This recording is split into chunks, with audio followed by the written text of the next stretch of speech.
Winnie-the-Pooh, Chapter 2, in which Pooh goes visiting and gets into a tight place.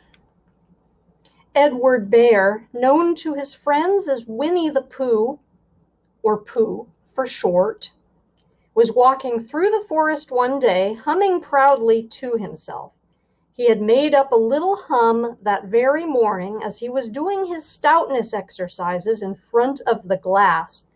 Tra-la-la, tra-la-la, as he stretched up as high as he could go, and then tra-la-la, tra-la, oh, help, la, as he tried to reach his toes.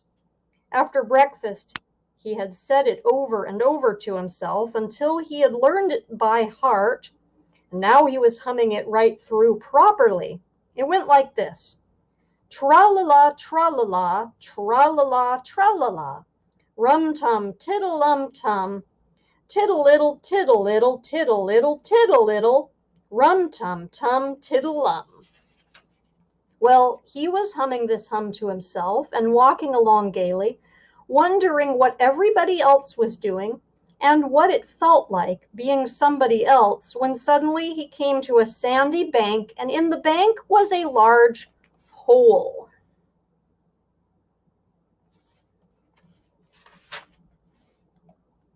Ah, said Pooh, rum-tum, tiddle-um-tum, if I know anything about anything, that hole means rabbit, he said, and rabbit means company, he said, and company means food and listening to me humming and such like, rum-tum-tum, tiddle-um.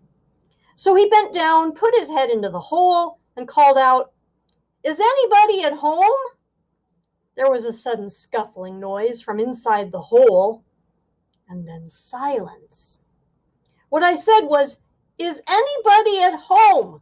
called out Pooh very loudly. "No," said a voice, and then added, "You needn't shout so loud. I heard you quite well the first time." "Bother," said Pooh. "Isn't there anybody here at all?" "Nobody." Winnie-the-Pooh took his head out of the hole and thought for a little, and he thought to himself, there must be somebody there, because somebody must have said nobody. So he put his head back in the hole and said, "Hello, Rabbit, isn't that you?" "No," said Rabbit, in a different sort of voice this time. "But isn't that Rabbit's voice?" "I don't think so," said Rabbit. "It isn't meant to be." "Oh," said Pooh. He took his head out of the hole and had another think, and then he put it back and said, "Well, could you very kindly tell me where Rabbit is?" "He has gone to see his friend Pooh Bear, who is a great friend of his." "But this is me," said Bear, very much surprised. "What sort of me?" "Pooh Bear." "Are you sure?" said Rabbit, still more surprised. Quite sure," said Pooh. "Oh, well then, come in." So Pooh pushed and pushed and pushed his way through the hole, and at last he got in. "You were quite right," said Rabbit, looking at him all over. "It is you. Glad to see you." "Who did you think it was?" "Well, I wasn't sure. You know how it is in the forest. One can't have anybody coming into one's house. One has to be careful. What about a mouthful of something?" Pooh always liked a little something at 11 o'clock in the morning, and he was very glad to see Rabbit getting out the plates and mugs. And when Rabbit said, "Honey or condensed milk with your bread," he was so excited that he said, "Both." And then, so as not to seem greedy, he added, "But don't bother about the bread, please."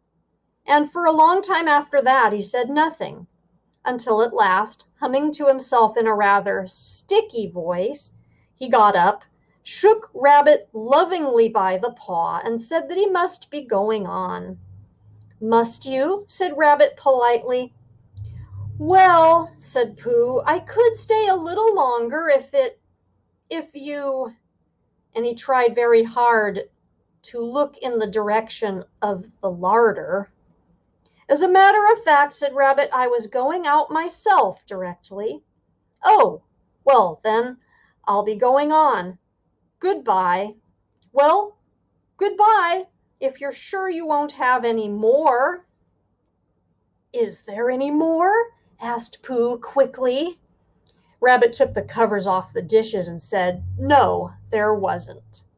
I thought not, said Pooh, nodding to himself. Well, goodbye. I must be going on.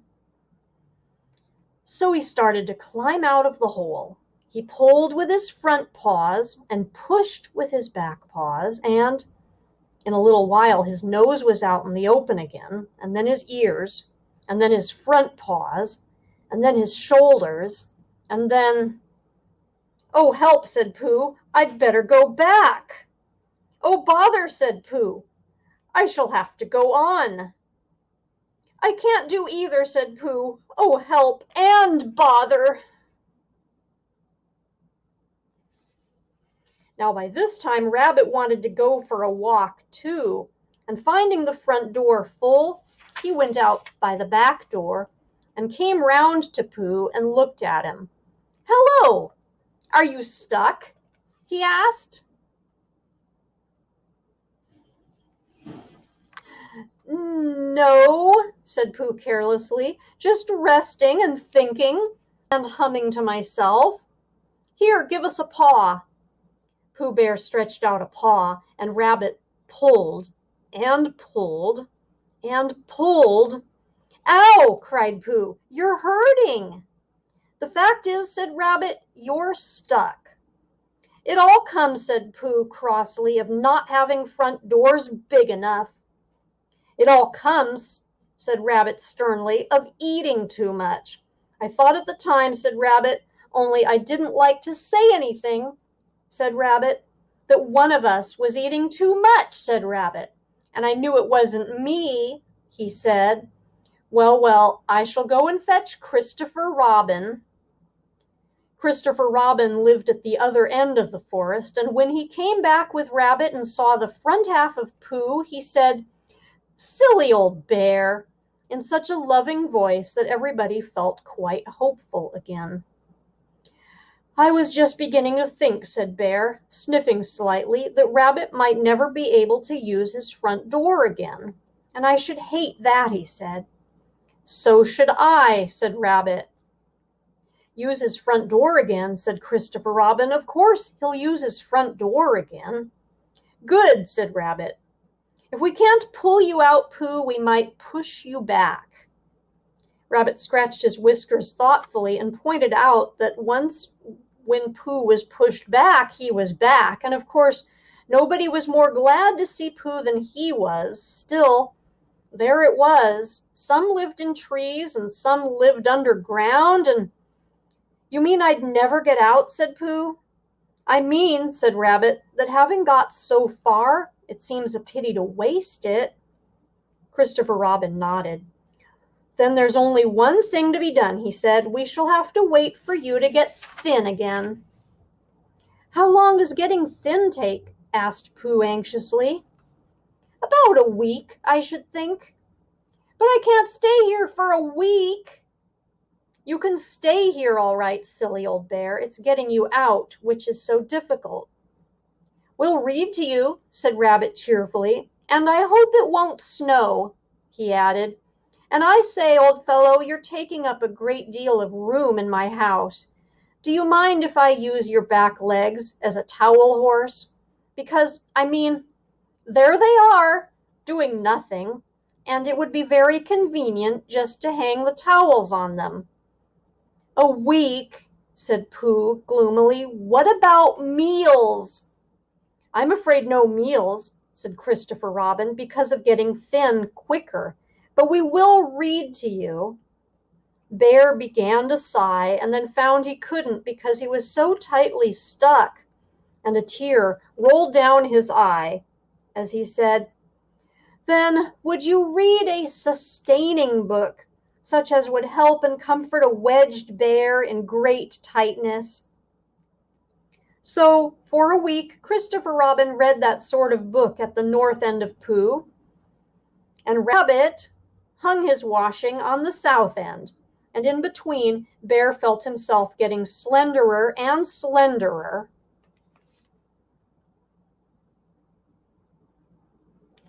And at the end of the week, Christopher Robin said, "Now!" So he took hold of Pooh's front paws, and Rabbit took hold of Christopher Robin, and all Rabbit's friends and relations took hold of Rabbit, and they all pulled together. And for a long time, Pooh only said, "Ow!" and "Oh!" And then, all of a sudden, he said, "Pop!"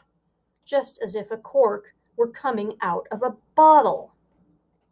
And Christopher Robin and Rabbit and all Rabbit's friends and relations went head over heels backwards, and on the top of them came Winnie-the-Pooh, free.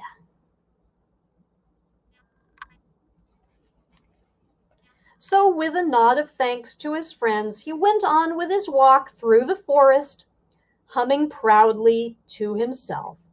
But Christopher Robin looked after him lovingly and said to himself, "Silly old bear."